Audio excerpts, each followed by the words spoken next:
Here is the sign for reason. Okay, use your dominant hand. I'm right-handed. The hand shape is the letter R, like in the alphabet. Okay, how do you make an R? Start like this, pinky ring finger down.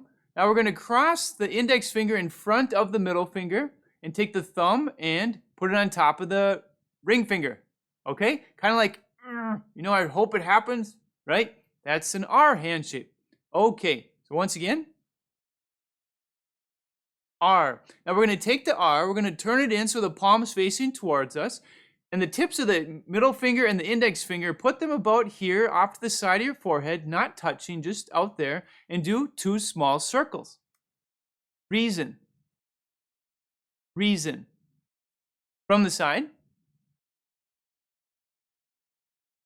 Reason. Other side.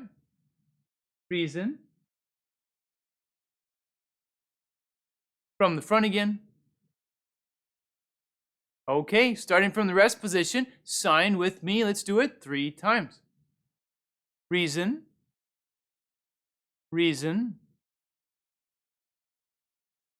Okay, quick review. Dominant hand shape is the letter R, like that. Okay, those fingers down, cross these, thumb in front, that's an R. Turn it in so the palm's facing towards you. Take the tip of the index finger and the thumb, or the middle finger, put them right about here, not touching your forehead, just a little bit off, and do 2 small circles. Reason. Reason. Okay, we just talked about how to sign reason.